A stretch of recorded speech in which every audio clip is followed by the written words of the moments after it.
and welcome to hear about the myth behind engaging the management to the change in Office 365 and especially in Teams user adoption projects.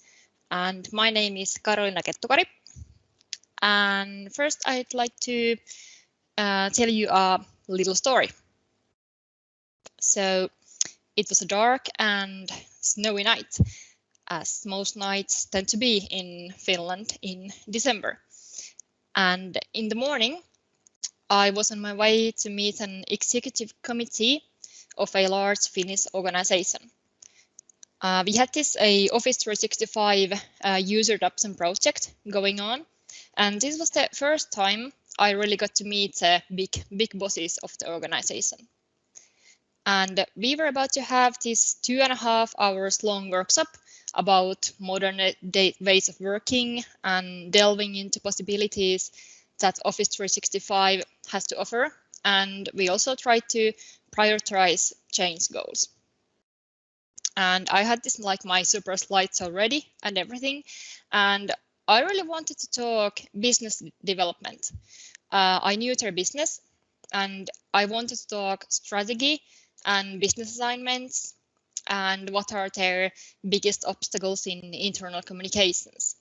And I was like very eager to demonstrate the dozens of ways how they could improve work and cut the cost with Teams and Yammer and Planner and whatever. But the managers, they didn't want to talk business at all. They weren't able to make a connection between their own business projects and Teams groups. And I really struggled to keep on a conversation with them until some of their eyes lit, because I had just showed them Teams' conversation and some of the managers had found GIFs in the conversation. And suddenly the executive committee Teams was full of like facepalm and Rick Astley and deal with it and every kind of meme you could imagine. And the gang was having a hilarious time. So I decided I gave up my original agenda. I had planned like this business project development, but we switched into Teams technical training instead. And in the end of the workshop, I really ended up downloading OneNote to everyone's mobile phones and iPads, and the look on their face when they had the same notes on every device, it was like really priceless. And what did I learn about this? Do not assume that managers want to talk business. Do not assume managers are maybe experts on technology. And maybe do not assume anything based on people's role, because managers are just people too. So my name is Karoliina Kettukari. It's with 2 I's and 2 T's. And I'm an internal communications and collaboration consultant at Digital Illustrator in Finland. And my passion really is planning digital workplace user adoption together with my clients and helping them through the journey. My customers, usually they are these large Finnish organizations, and I work with the IT department, HR department, or communications department. But I also work a lot with the C-level, so like the CEO, CIO, CXO, whatever. And I try to inspire and engage the managers to the change too. You'll find me on Twitter with my last name Kettukari, and also feel free to add me to your contacts in LinkedIn as well. I'm quite active on LinkedIn, so that's always nice. But this is our agenda for the next 35 minutes. First, we'll go through what it's like to do cloud business here in Finland, because I think we might have a bit different organizational culture than maybe some of you have at your countries. And I think it's important to get us on the same level a bit before we start. Then we go through the different aspects of change and the manager's role in the change. We look into ownership, resistance of change, management sponsors, and also a bit data-driven change. And finally, I have just this one word for you. It's the magic word. It's the myth buster. But let's get back to it later. So I work in Finland, and when I talk here today, I talk about my own experiences. So I talk about Finnish companies, Finnish cloud business, Finnish managers, and there might be something that maybe makes you nod or makes you smile, or something that makes you maybe frown or shake your head like, what the heck is talking about? So I think it's important to tell you a bit what we're dealing with here and what I'm dealing with every day with my clients. So Finland is a very cloud-first country. Basically, all on-premise is legacy, and no one wants legacy. And even banks and law firms and public authorities are moving to the cloud. Basically, my job in the previous 2 years has always centered around teams. Maybe some document migrations in between, but basically Office 365, cloud and teams. We are also a very strong Microsoft country, and basically nearly every top 100 companies in Finland uses Office 365. And the great thing is, as a Microsoft consultant, is that many companies utilize the whole Microsoft cloud. So even if I do mostly Office 365, but we have many clients, I have had clients, we've done Dynamics projects, Exchange migrations, Azure related projects too. But then mobile first, first I must tell, Finland is like the top of the world when it comes to data consumption, because basically everyone in Finland, we have mobile phones and we have this limitless 4G internet in our mobile phones. But at the work context, maybe we are not there yet. We have lots and lots of conversation going on about companies using mobile phones at work, but maybe it's at the moment it's mostly a matter of money. But I think we are getting to it. And for example, Teams replacing WhatsApp groups, it's a huge thing in Finnish corporations right now. Then just a few words about organizational culture in Finland before we move on to the manager side of things. Because in Finland we have relatively small companies. For example, my biggest user adoption project concerned 40,000 employees, which basically is one of the largest companies in Finland. And actually my smallest was this very, very fun and fast Teams internet project with just 50 employees. And in general in Finland, like 1,000 employees is already a big company. But the market in here is very vivid and the competition is very vivid, and we have lots of projects going on all the time.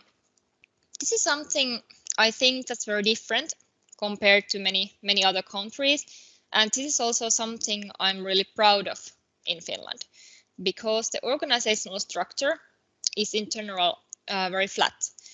We have this low hierarchy compared to most of the other countries, for example in Germany. And this also means that employees are basically respected for their skills and their hard work, and the titles don't matter that much. So for example, managers and team members are pretty close to each other. Many managers and even like this executive committee team members work in the same open plan office as the rest of the employees. They have lunch together and so on. So in the user adoption business in Finland, it's rather easy to get time for a management workshop or to get that management sponsor. You just like send an invitation to your meeting and they will come. And if you are walking in the corridors, you can just wave to the CEO, what, hi, Pekka, remember our workshop tomorrow, and he will come. And when it comes to communication, we Finnish people love silence, but we also love direct communication. And we can give and receive honest feedback.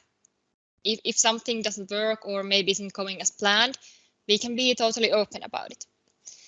And this is also something that may be hard to grasp for a non-Finnish person, because they may interpret as like rude or impolite. And in user adoption point of view, I think we need to be able to listen to the user needs and in many cases be the interpreter between the users and the management. And I really appreciate an environment where it's just as okay to say like, hey, this isn't working, as it is okay to say, hey, this is going great. So this was a little something about Finland, just to set the baseline for the real things, because now we are getting to the point. So in this section, we look into the manager's role in change. We talk about who should be leading the change. We think a bit about resistance of change, like what's that anyway? And then we try to decide who's the best management sponsor. And finally, we take a look at the data-driven change. So let's say you have a project you have to engage your managers in. So typically, it's an IT project bought by the IT department. For example, workspace migration from SharePoint to Teams or something like that. Technical debt, very common thing, a legacy on-premise SharePoint they want to get rid of, or maybe the customer has just bought 10,000 E3 Office 365 licenses from Microsoft, and now they are wondering like, what should we do with those? Been there, done that. Or maybe it's money. Maybe the manager's manager has decided that this year's bonuses are tied with having 100 OneDrive trainings. Or if they're really advanced, the monetary rewards come only if Teams usage metrics are high enough. There is a plus side to all of these projects based on technical debt and bonuses and IT. It's something has to be done. And this has to be done is a great motivator. But there's also this downside, because something has to be done rarely is the right thing to be done. I'll tell you a little story, because one of my clients, again, this large Finnish organization, they had basically bought licenses to every employee. And then the Hightower sent a message to all of the units. Here you go, you have the licenses, feel free, use these. And the units, they were not prepared at all. They like barely knew what Teams is. Their intranet was on-premise SharePoint. They had no previous experience of working in the cloud. So the unit's management decided, let's train. Okay, that's great. We have new tools, so people need training. It makes total sense. They called us, and we got together and we planned. And after 2 weeks of discussion, we were on the same page. So it's good to give people some technical training, but it's the most important to think, what are we doing? Or why are we starting to use these new tools? What are the best practices? What schedule should we be doing this? So we reached out to the management and got them involved to the project. And not long enough, the technical IT-based project had turned into a full-scale modern user adoption project. And the moral of the story, companies still like to buy IT projects when they would need user adoption projects. And if you're a consultant or an internal project manager, you have the power to turn this around.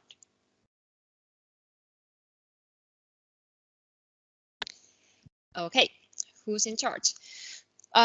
Maybe some of you has seen this comic. It's like 3 pictures.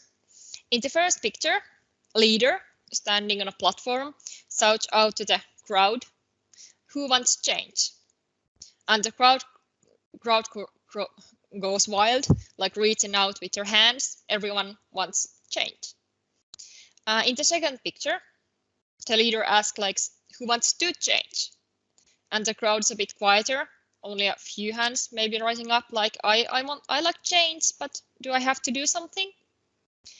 And in the third picture, the leader asks, "Who wants to lead the change?"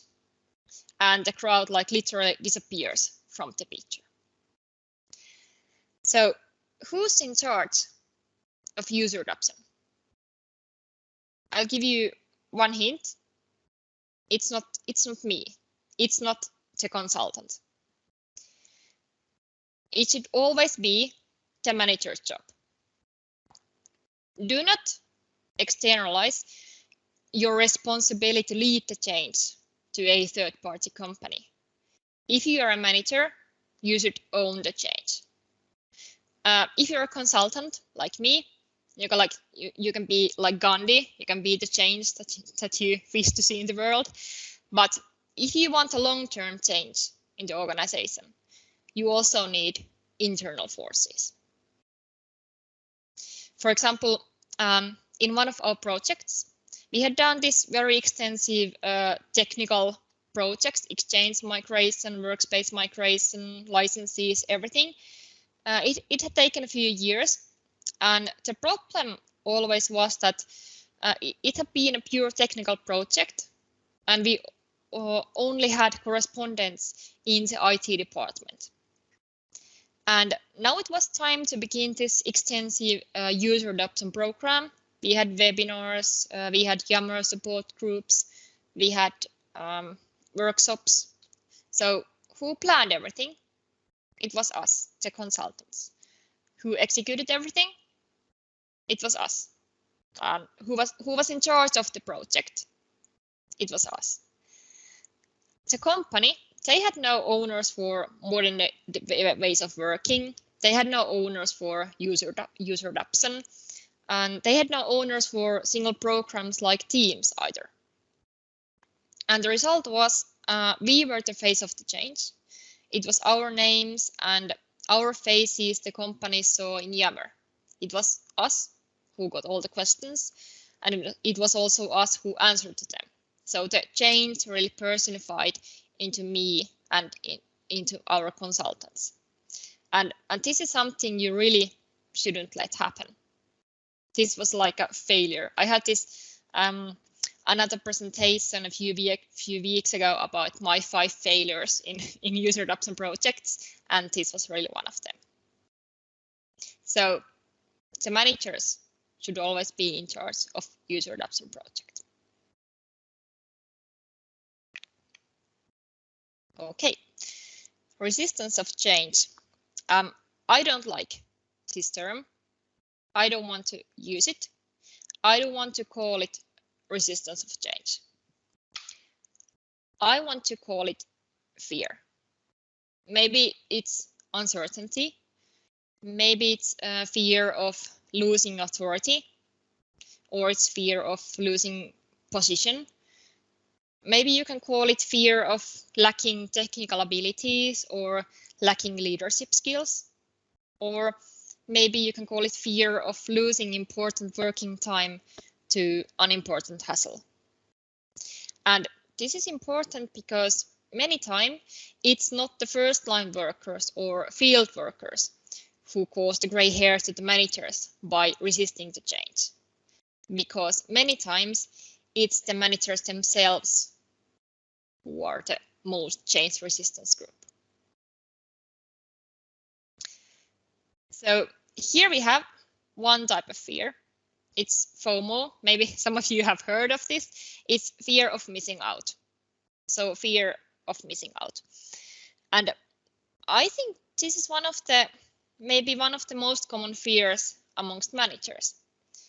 Because as we have stated before, the projects usually come from somewhere else than the managers, like I want to use Teams, manager personal wishes. The projects come from IT department or somewhere else. Managers are busy. They have their own projects, they have their own business plans to handle, and they don't usually have time to sit on like common infos or attend to common trainings or something like that. Also, another thing, and this is also very interesting, is that maybe some of the managers, maybe especially little older ones, may not be very familiar with the technologies to begin with.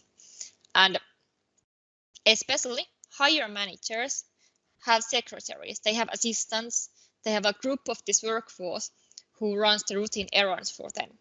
Like the secretaries handle the manager's Outlook calendar, the secretaries send calendar invites, write speeches, write emails, and managers really maybe didn't even have to be on the top of technology.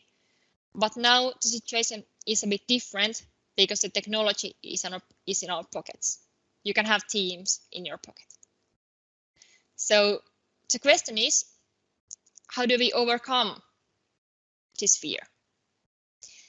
And I would say we have to involve the managers into the change. This right here, this is a very basic user adoption schema. I've used versions of this for years. It's simple and it works. But the problem with this usually is that this is only meant for the employees. And now I'm asking, why not for the managers too? We should engage the management right from the beginning. Begin with short basic infos just for the management boards and ensure the technical abilities. Do not forget the secretaries. They are super important when we are talking about like executive committees. Also, when we are having technical trainings, usually with higher managers, one-to-one training works for the best. And when everyone is on the same level, it's time to gather the whole board to a room and have management workshops about modern days of working. I love having a management team as one of the pilot groups, like when searching for the best practices, for example, in Teams communication. After the workshops, don't disappear. Have change agents or secretaries ready to give fast, continuous support. Because when an employee has a problem, he usually can wait a while or see, but managers usually don't have that while. And also the last circle is very important because you have to find out what rocks the manager's boat. So as in my first story, it was like the GIFs in team. That was the most interesting thing at the moment. But you have to find out who's interested in process automation or who wants to see visual reports, which manager wants a better way to communicate with their own team. So find the willing and catch them and give them these special workshops. Do not make every manager to sit through a 3-hour-long Power Apps crash course, because I think most of them are totally confused after the first 10 minutes. But take those whose eyes like shine when you mention mobile app and dive deeper with them. This is also why I wanted to set the context a little bit in the beginning, because in Finland it's rather or even very easy to get time for a management info or management workshops. You can just ask.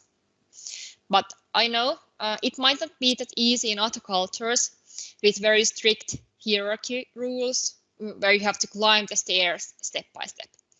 But also on the other hand, if you are working in a title-loving culture, you know you have it in your hands when you'll eventually do get a meeting in the corner office.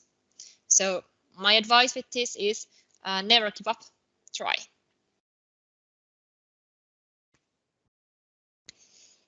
Okay, Microsoft is very into change agent network. Maybe all of you already know the champions the employee network, who furthers the digitalization in their own teams along with their job tasks. Actually, it's not mushroom here in the picture. It's like amanita. It's very poisonous, so don't eat those. But the champions, they are great. But what about managers then? Who's the best management sponsor? We have 3 different kinds of sponsors in here. Our first maybe contestant is the top manager. This may be a CIO, CXO, CEO, whatever, because they have the power. But are they a bit far from the masses? Because if you think, how many of you had really read this every single mile-long CEO's blog post that appears in your intranets a few times a year?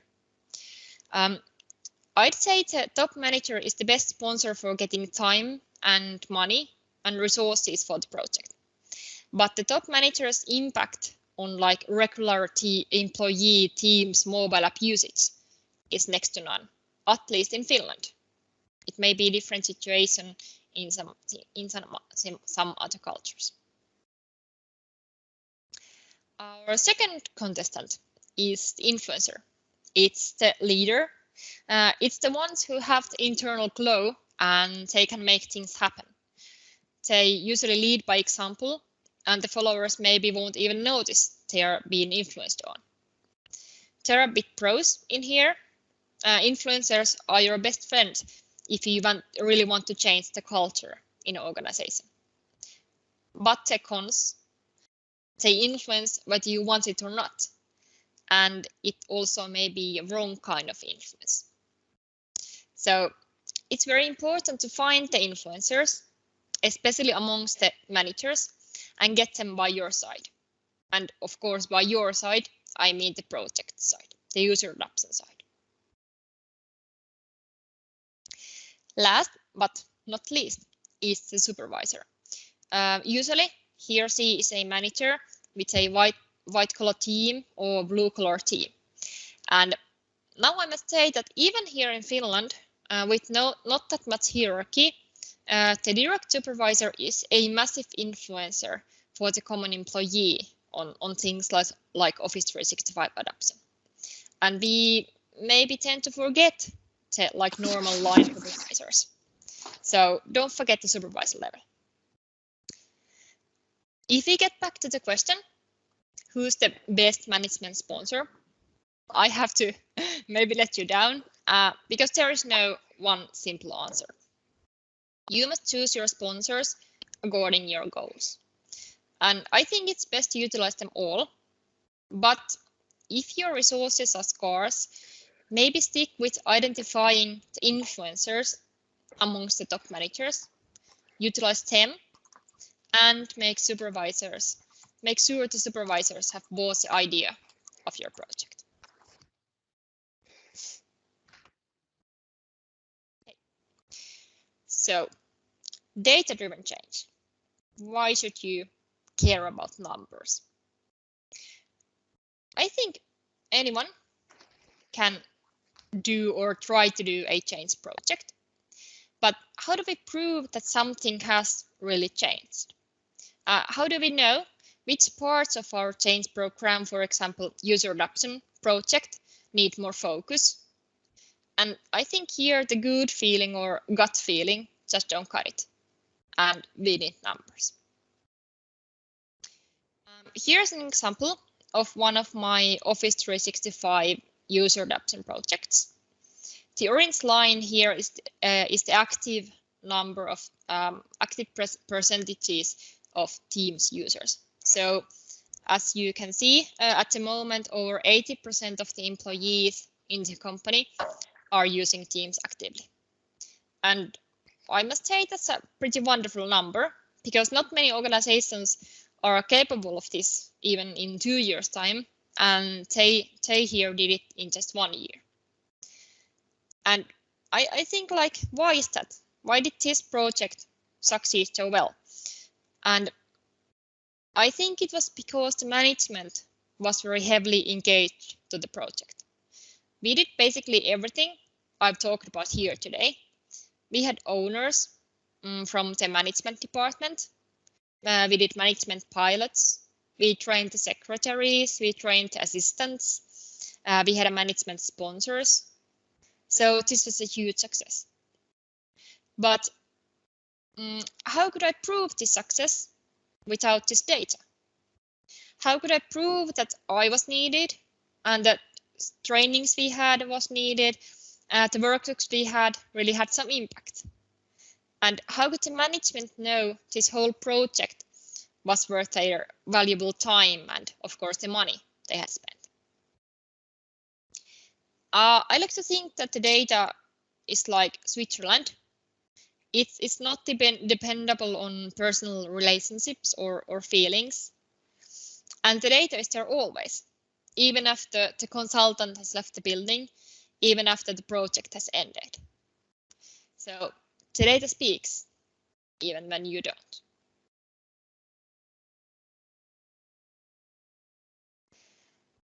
A small recap before we finish this session today.